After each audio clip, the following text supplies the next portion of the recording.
श्री स्वामी समर्थ. मी मोहिनी विजय निंबाळकर आणि तुमचं माझ्या यूट्यूब चॅनलमध्ये खूप खूप स्वागत आहे.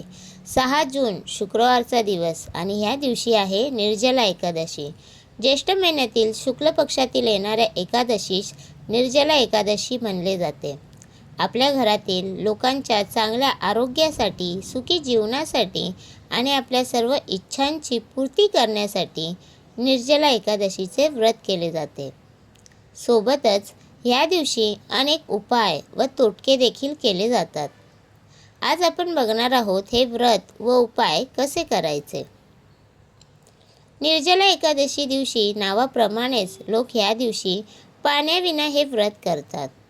पण आपणास हे शक्य नसेल तर आपण फलाहार करून फक्त हे व्रत करू शकता. अशी मान्यता आहे की हे व्रत करणाऱ्यास धर्म, अर्थ, काम, मोक्ष या चारही पुरुषार्थाची प्राप्ती होते. चांगले आरोग्य प्राप्त करण्यासाठी आपण खालील काही अत्यंत उपयोगी उपाय आपण नक्की करून पहा. जसे की चांगले आरोग्य प्राप्तीसाठी आणि मानसिक समस्या दूर करण्यासाठी आपण ह्या निर्जला एकादशीचा उपवास करा. या दिवशी आपण केवळ जलयुक्त आहार घ्या, जसे की फळांचा रस किंवा दूध. जितके जास्त शक्य असेल तितके आपण आपल्या इष्टदेवतांची आराधना करा. भगवान श्री हरी विष्णूंची उपासना करा. विशेष करून रात्रीच्या वेळी ह्या मंत्राचा केलेला जप अत्यंत प्रभावी असतो. ओम नमो भगवते वासुदेवाय किंवा ओम नमो नारायणा अशा प्रकारच्या मंत्रांचा जप करा. या निर्जला एकादशीच्या दिवशी आपण कमीत कमी बोला आणि आपली वाणीवरती संयम ठेवा. कोणावरती रागवू नका, क्रोध करू नका.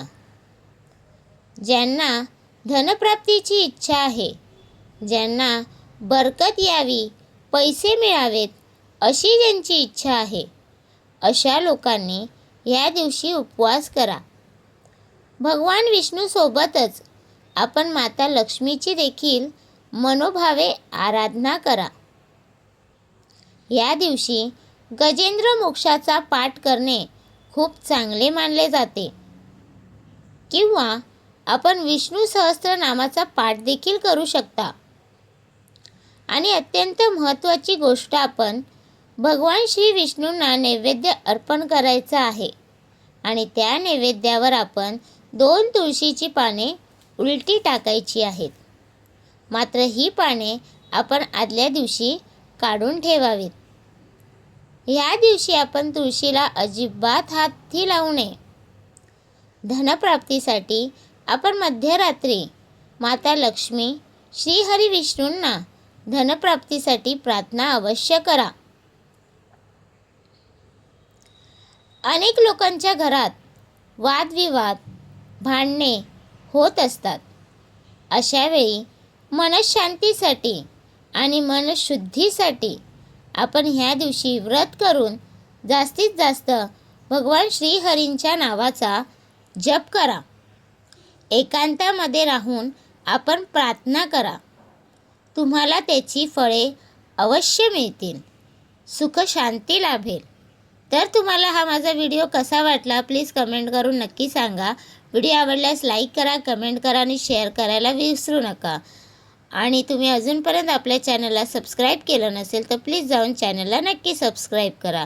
भेटूया उद्या एका नवीन व्हिडिओसोबत. श्री स्वामी समर्थ.